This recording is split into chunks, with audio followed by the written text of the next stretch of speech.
¿Han escuchado hablar de la hernia discal? ¿Cuáles son las implicaciones de este diagnóstico? ¿Podría hacer ejercicio? ¿No podría hacer ejercicio? ¿Voy a tener que sufrir una cirugía? Pues hoy el doctor Ronald Ayala, especialista en el tratamiento del dolor, y pues para mí es de los médicos más innovadores que hay, que nos ha acompañado acá en el programa, nos viene a hablar de este tema. ¿Cómo está, doctor? ¡Feliz año! Feliz Todavía se año. vale. Sebastián, Qué bueno que muchas nos gracias. acompañes. Primero, ¿cómo identificar ese dolor de espalda y poner esa asociación con que podría ser una hernia discal? Bueno, te cuento, las hernias discales es tal vez el tipo de dolor neuropático más frecuente en el mundo. Usualmente se presenta como un dolor repentino, muy intenso y muy incapacitante. Las hernias usualmente lo que hacen es comprimir o irritar una raíz nerviosa. Comúnmente la gente lo conoce como la ciática. O sea, la ciática es una hernia discal. La ciática usualmente es una hernia discal. ¿Ve?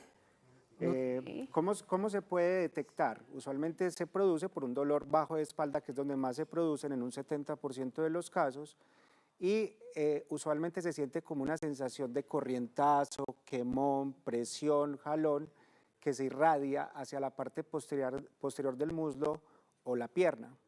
En algunas ocasiones se acompaña como una sensación de hormigueo o las personas pueden sentir como un entumecimiento en la pierna.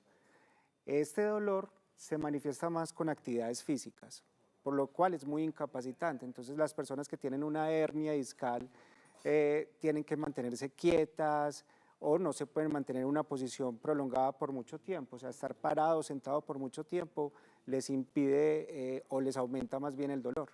Yo he visto diferentes medicamentos que sirven, hacen según el daño, bloqueos, ¿cierto? También terapias, pero ¿cuál podría ser el procedimiento más asertivo para mejorar el dolor? ¿O se desaparece o no se desaparece completamente? Esta es una excelente pregunta. Mira, el 90% de las hernias discales tienen un curso autolimitado, es decir, ¿Eso qué significa? tienen muy buen pronóstico. ¿Ah, sí? La mayoría de las hernias por sí solas pueden aliviarse. ¿En serio? En la mayoría de los casos. Yo pensé que era lo contrario. No, la mayoría de las personas tienen un muy buen pronóstico. Y eso es muy bueno aclararlo porque la mayoría tienen mucho miedo frente al diagnóstico. Lógicamente, como es un periodo de entre 8 a 12 semanas, una persona no va a aguantar ese dolor, porque los medicamentos usualmente no tienen una muy buena eficacia en calmar la intensidad del dolor. Ahí es donde vienen las otras alternativas de tratamiento, dentro de las cuales tal vez la más eficaz y la más rápida es el uso de bloqueos. En los bloqueos lo que nosotros hacemos es entrar con unas máquinas especializadas. Así, más o menos, ¿cierto? Exactamente, como estamos viendo en las imágenes. Es como infiltrar la parte que duele. Exacto. Ajá. Nosotros nos metemos con unas agujas hacia el área donde está irritada el nervio. Lo que pasa es que no es en un área superficial, es en un área mucho más profunda y por eso requerimos aparatos que nos permitan llevar la aguja al área donde nosotros queremos infiltrar el nervio. ¿Eso quiere decir que todos los pacientes que sean diagnosticados con hernia discal podrían evitar la cirugía o en qué caso se podría o se requiere este tipo de cirugía? Esa es una pregunta. Y otra, si me diagnostican con una hernia y entonces tengo dolor, ¿eso quiere decir que me tengo que quedar quieta y tengo que dejar de hacer ejercicio y no me puedo volver a mover? Y mejor dicho, ya me volví, ya de la silla a la casa, de la casa a la silla. No, mira. Menos del 5% de los pacientes que tienen una hernia discal van a requerir cirugía. Por lo que te digo, la mayoría tienen un curso autolimitado y con estas nuevas opciones terapéuticas, la mayoría de los pacientes tienen un muy buen resultado. Con un primer bloqueo, casi que entre el 80 al 85% de los pacientes tienen mejoría. Y es una mejoría sostenida, porque la hernia por sí sola, con el tiempo, va retrocediendo y vuelve a su estado natural, en la mayoría de los casos. La cirugía se contempla en aquellos pacientes en los cuales no hay una muy buena respuesta a los tratamientos con bloqueos analgésicos o se está generando un daño nervioso que pueda llegar a ser permanente.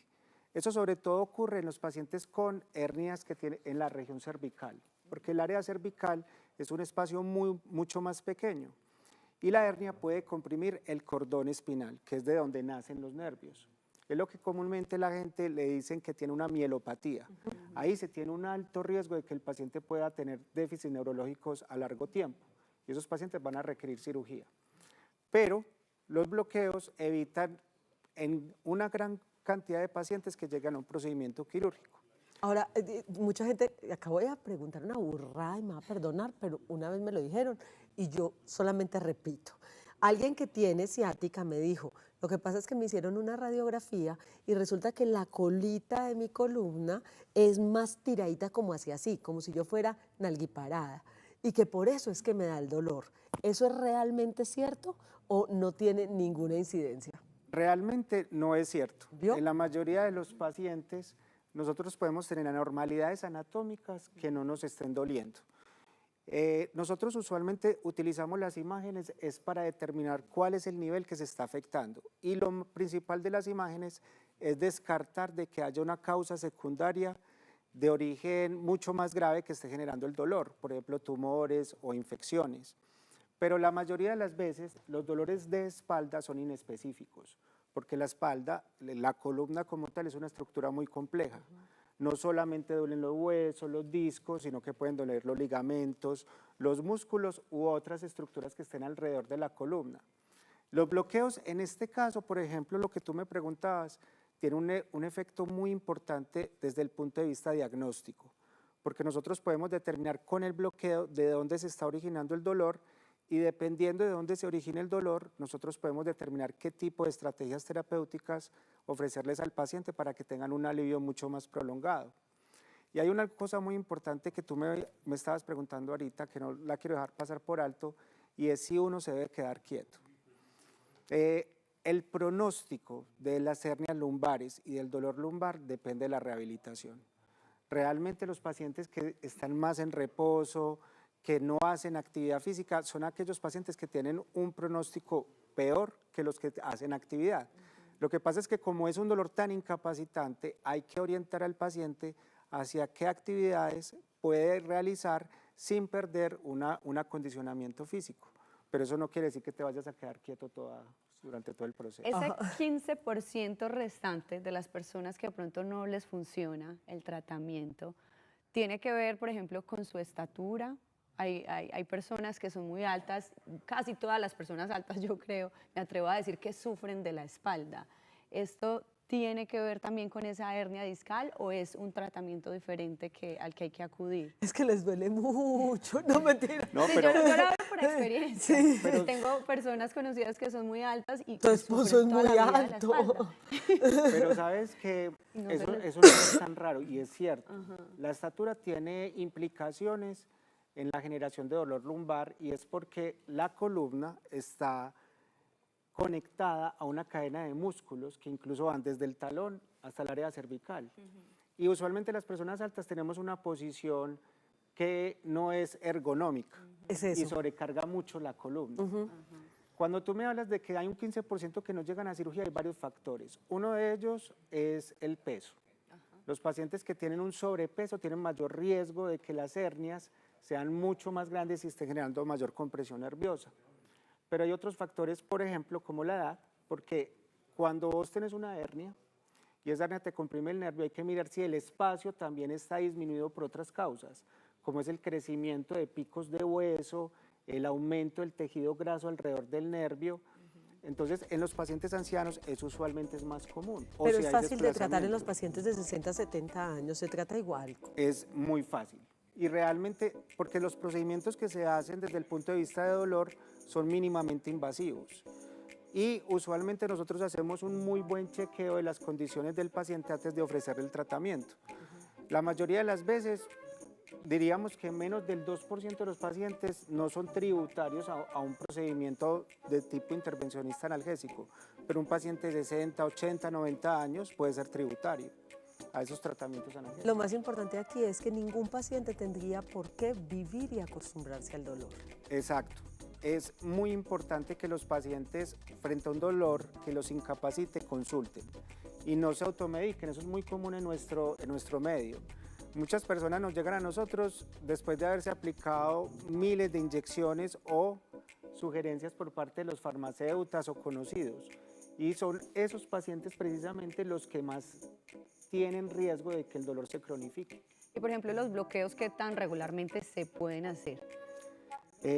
Los bloqueos depende de las condiciones del paciente. Por ejemplo, si es un paciente diabético no controlado, no podemos utilizar tantos esteroides y de la respuesta que tenga el paciente. Si el paciente recurre después de un bloqueo, hay otras estrategias, otros tipos de bloqueos que podemos hacer sin tener que aplicar tantos medicamentos, como es la radiofrecuencia pulsada, que es como emitir impulsos eléctricos al nervio para aturdirlo y así cambiar la conducción nerviosa. Y así, última, ¿es verdad que si yo fortalezco mis abdominales, protejo mi columna? Es una verdad absoluta. La columna realmente es como un puente colgante. La estabilidad de la columna no lo dan los huesos, lo dan los músculos.